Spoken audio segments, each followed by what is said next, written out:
Fala aí, gente boa, tudo bom? E aí, vamos junto? Chegou, né? Depois de algum tempo aí, promessa desse vídeo do Top 10 Enem sobre História, tá bom?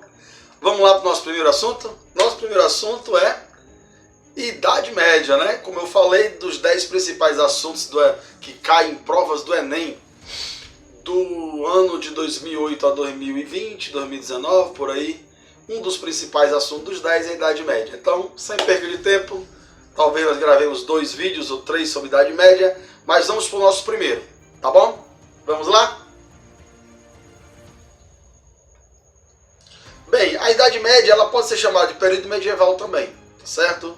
Então, a Idade Média ou período medieval, ela se estabelece mais ou menos no século IV até o século XIV ou XV. Em 476 ou 1453 é uma data aproximada que a maioria dá. Nós temos a Idade Média dividida em 2 blocos. Primeiro bloco, Alta Idade Média, que vai do século V ao X. Segundo bloco, Baixa Idade Média, que pode ir do século XI ao XV. Tá bom? Esses 2 blocos, a diferença é que no primeiro momento nós vamos muito mais ver as questões dos povos bárbaros, invasão das cidades, ruralização e todo um processo para iniciar o feudalismo. Enquanto na Baixa Idade Média nós vamos ver já a estruturação do feudo e as relações sociais, tá bom? Então isso é muito importante, você guardar o nome e guardar a divisão do período, tá certo? No primeiro momento você vai ver os povos, a relação dos bárbaros e como a fragmentação de Roma favoreceu o surgimento de outros reinos e o reino franco na França, né, o reino germano vai gerar a Alemanha, e aí por aí a gente vai, isso assuntos lá para frente, tá bom? Sigamos. Diante dessa informação, nós temos que lembrar o seguinte, nesse nosso olhar, é interessante para quem vai fazer a prova do Enem, lembrar que quando você fala desse período, de qualquer outro período histórico, algumas coisas você precisa saber, não é somente decorar. Atenção, é saber. O assunto de história, na maioria das vezes, ele se estabelece com a organização social, política, econômica e religiosa. Sabendo que essa política pode estar associada à religiosa, à econômica também, e as estruturas sociais, elas vão trabalhar as leis, o que é estabelecido e como é que aquela sociedade se comporta uns com os outros e ela com a igreja e com a política. Não é muito complicado. Com certeza, se você fez um 6º ano bem feito, e estudou lá os povos mesopotâmicos, surgimento dos povos hebreus, a questão dos egípcios, os maias, os astecas, os incas, os fenícios, se você estudou aquela organização social ali, você vai entender muito bem como é que começa agora uma nova organização na Europa e você vai compreender lá na frente. Esse período é principalmente um período onde essa nova estruturalização, né, uma nova estrutura está sendo estabelecida, principalmente no Ocidente, tá bom? Sigamos. Nesse processo você tem o seguinte: o Império Romano do Oriente vai de vento em popa, mas no Ocidente fragmentado. Aproveitando essa fragmentação, qual é o reino que vai se desenvolver? O Reino Franco. Esse reino vai tomar... Por que o Império está se fragmentando? Roma toma uma proporção de império muito grande, ao ponto de não conseguir sustentar a sua governabilidade. Para muitos existem 3 aspectos, bem rapidamente dizendo, para a queda de Roma. Um deles seria o casamento com os cristãos, o outro poderia ter sido, né, a questão que Roma não soube guardar o que ganhou, né, gastou muito mais do que o que ganhava, se formos falar de economia, religião, já falamos, mas o que mais é aceito, e particularmente como professor de história eu concordo, é que Roma, digamos assim, ela conquistou muito mais do que o que poderia governar. E o principal aspecto dele pode ser que Roma não se preparou ou não se organizou para o tamanho de território que possuiu e que possuía. Mas a gente vai ver isso lá na frente também, tá bom? Alguns povos que viviam nesse período aí que nós estamos falando agora são esses. Você tem ali os saxões, os anglo-saxões, né? Você tem os ostrogodos, os loudrados, os eslovos, e você tem muitos povos e que vão ali ser pequenos reinos, mas nesses pequenos reinos o que mais vai se levantar é os francos, esse que está de verde aqui no canto. O reino franco vai se sobrepor de uma forma bem interessante, tá bom? E aí você tem nesses reinos, principalmente entre o século IV e VIII, o reino que vai se desenvolver é o reino dos francos e vai ser o Império Carolíngio. Ali na Gália, onde vai se tornar a França, esse Império Carolíngio vai crescer de uma forma assustadora. Sobre quem? Sobre os ombros de Carlos Magno. Carlos Magno, como os antecessores dele, vão usar, claro, um exército forte e uma fé soberana sobre qualquer um dos povos. Carlos Magno vai crescer, e crescer bastante. E sobre Carlos Magno, no Império Carolíngio, é importante você guardar que duas características ele tem. Vamos colocar 3. Primeira é igual a todos os outros. Ele vai ter um exército forte e ele tem uma presença militar e intelectual muito grande nesse período. A segunda é que ele vai também usar a fé, ou o cristianismo, ou o nome que queira dar esse período, como uma ferramenta de conquista de outros povos, submetendo muitos deles à sua fé cristã, como também era normal os muçulmanos fazê-lo quando conquistavam outros povos. Não era uma atribuição somente do cristianismo. Muitos povos que tinham essa mistura de governo e religião bem próximas, ao governar outro povo, Roma não fazia isso, porque Roma era politeísta. Roma estava nem aí para que religião você tinha. Mas os povos que têm como premissa uma religião, o monoteísmo, normalmente ao se dobrar outro povo a ele obrigava-os ou fazia-os se tornar adeptos de sua religião, seja o cristianismo, islamismo e outros ismos que surgiram no decorrer da história. Fechando esse parênteses, Carlos Magno vai derrotar e tomar de conta dos territórios, crescendo e crescendo e crescendo, mas além de tudo que os outros fizeram, Carlos Magno tem um diferencial. Anote o diferencial, que tem prova do Enem que já caiu isso. Carlos Magno ele vai iniciar, perceber os pequenos reinos que ele tem em redor, ele vai iniciar as questões administrativa e legislativa. Ele vai aperfeiçoar documentos. Ele vai priorizar também a escrita, seus feitos, suas batalhas, suas leis, o que ele quer, como ele quer. Vai estabelecer leis, mas não somente leis. Ele vai cuidar do administrativo. Penso eu, cá com meus botões, que Carlos Magno percebeu alguns erros que Roma tinha cometido. E começa percebendo ele que o seu império ainda não é imperador, vamos já chegar nisso, que o seu território cresce, ele busca que cresça com organização. Então anota essa dica aí. Carlos Magno tem um diferencial. Ele vai tomar de conta do legislativo e do administrativo.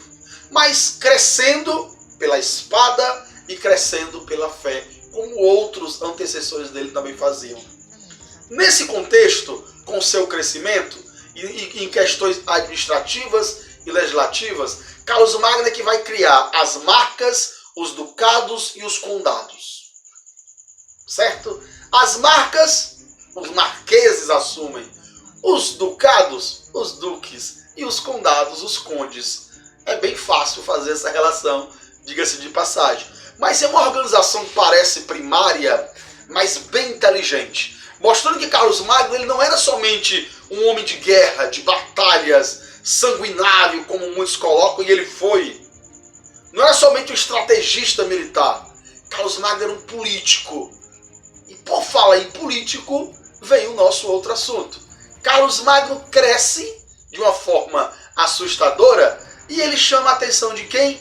Da igreja. Sim, da igreja.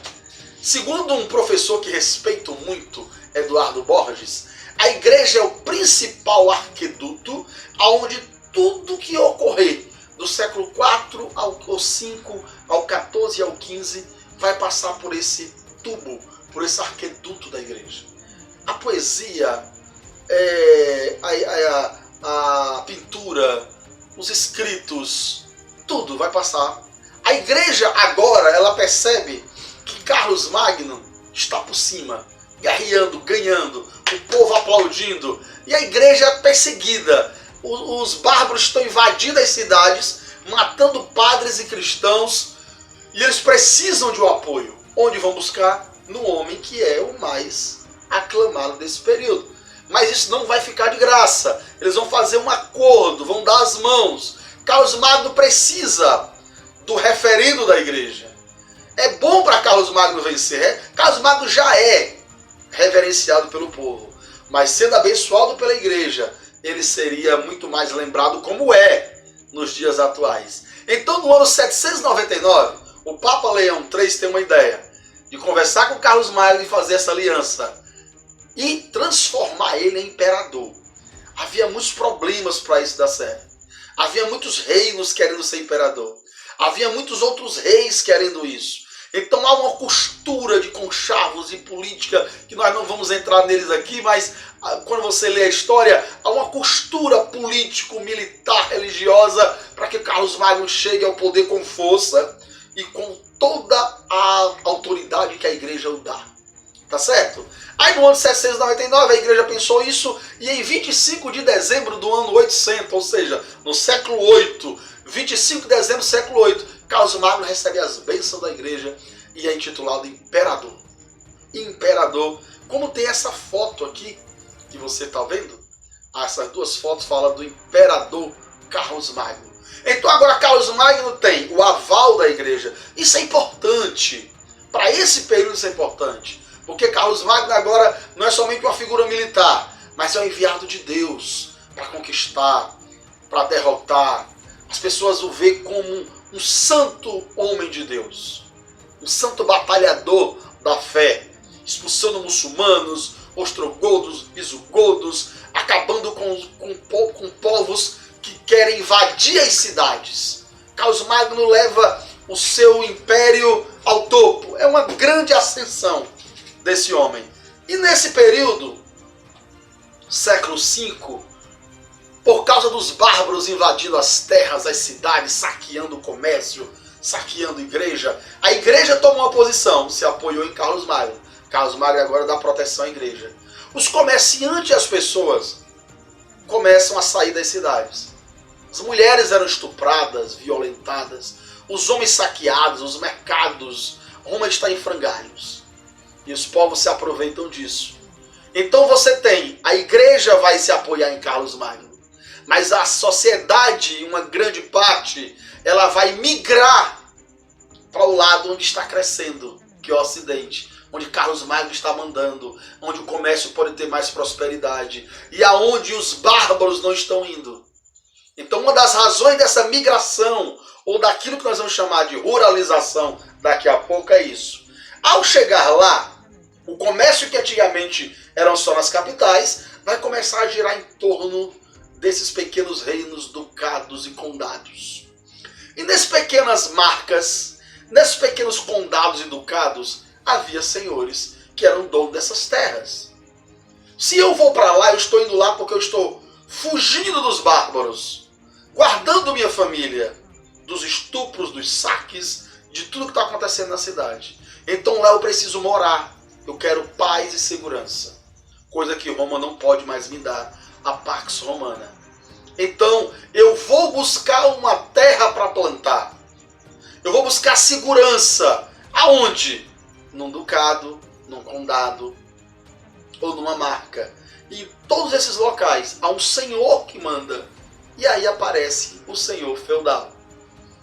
Por isso que nesse período, a partir do século V, VI, o estudo começa a tomar esse nome de feudalismo.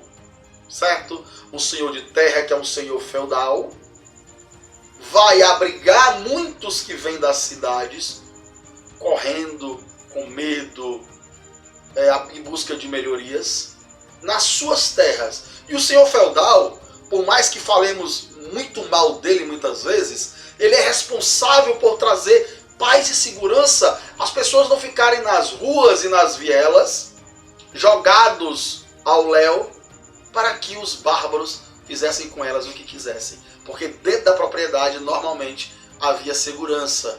Lógico, não seria de graça. Nós vamos ver isso também. Tá bom? Mas os senhores feudais, na sua maioria, se não todos, não capturaram servos nas cidades e colocaram dentro dos seus feudos para lhes servirem como escravos. Não, não foi dessa forma. Eles receberam e estabeleceram uma relação que nós podemos fazer críticas, sim, dessa relação servil. Mas era uma relação de trabalho estabelecida naquele período entre alguém que quis morar nas minhas terras e as minhas regras são essas. Tá bom? Vamos seguir? Então no século V você tem os feudos, e o feudo, por esse motivo, esse período da história é chamado de feudalismo. Normalmente esse período tem essa pirâmide aqui, ó, que eu estou colocando aqui do lado, tá bom? Ou do lado ou do outro. O feudalismo ele é essa sociedade piramidal, que eu posso chamar também de estamental. Estamental é uma sociedade que a base dela não é o dinheiro, não é a cor da pele, mas é o nascimento, é o sangue, ela é estacionada. Se você nasceu nessa faixa, você pode ser quebrado, mas você nunca será um camponês. Você será um nobre quebrado, ou um clérigo quebrado. Porque o que vale é o seu nascimento. É como acontece ainda hoje na Índia, as castas. O que define as classes sociais são o nascimento de cada uma dessas famílias. Nesse período, isso é muito... Esse desenhozinho aqui é interessante. Ele resume de forma até jocosa, falando que o clero só orava, a nobreza só guerreava e os camponeses só trabalhavam. Quero lembrar que essa nobreza que está aqui no meio, guerreavam, isso é... A nobreza só comia, se deleitava, vomitava e comia de novo. Quem guerreava mesmo eram alguns guerreiros que durante algum período eles receberam, né, digamos assim, receberam esse título de nobres. Alguns que venceram grandes batalhas e tal, mas a maioria dos nobres mesmo não iam para guerras. Mas nós não vamos entrar nesse meandro aqui agora. Mas de forma geral, do século V até o XIV, até que surge o iluminismo e outras estruturas ideológicas que vão derrubar com essa estrutura aqui, se estabelece isso aqui. Você tem o clero, que é dividido em duas etapas, dois grupos, nós vamos ver. Você tem os nobres, que também tem subdivisões nele. E você tem camponeses e escravos. E aqui você também tem subdivisões, prostitutas, mendigos e outros mais, que estão lá no fundo do poço. Tá certo? Mas continuando, o feudalismo é formado pelos privilegiados donos de terra. Os nobres habitavam em castelos imensos, comiam, tinham proteção, em uma época pautada por uma costumeira violência.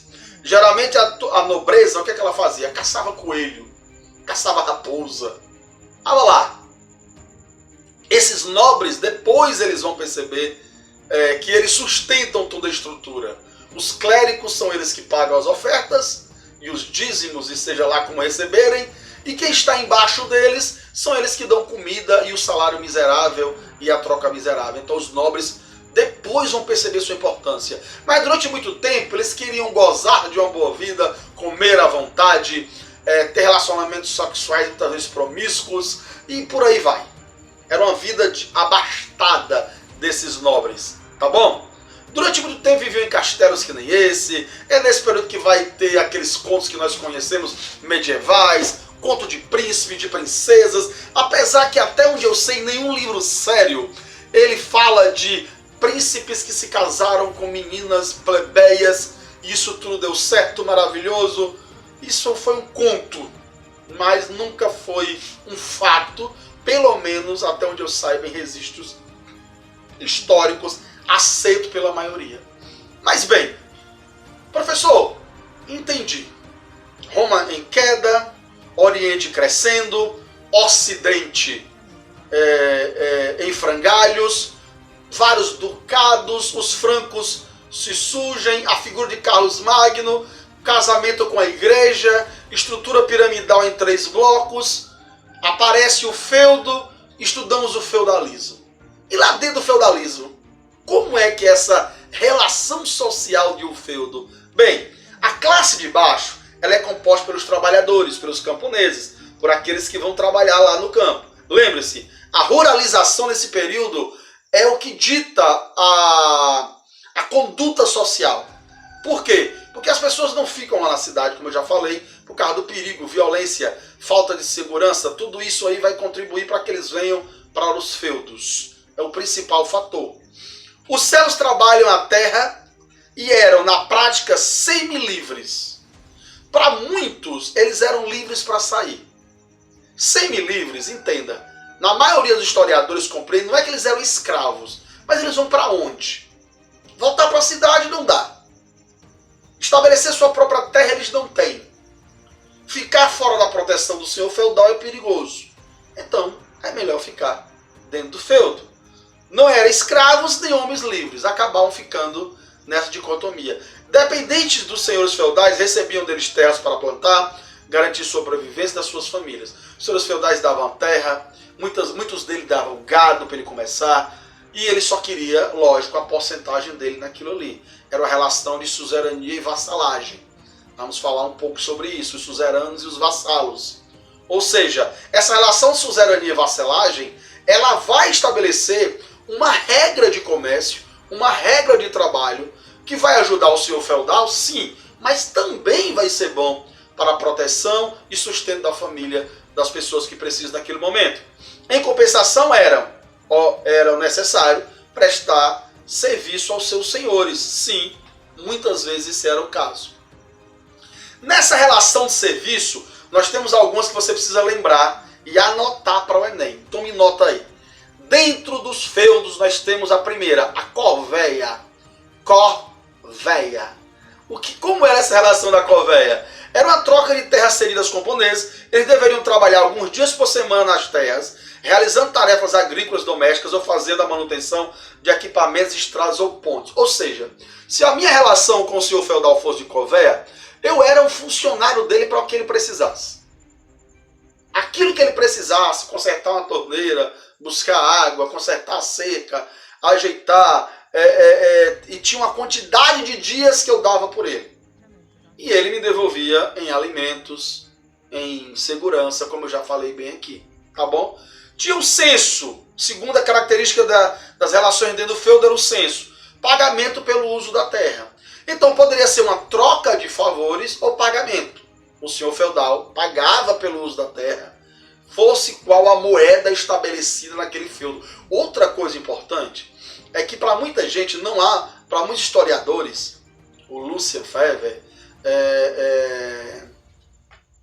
o Philip Anderson e outros historiadores, não há mesmo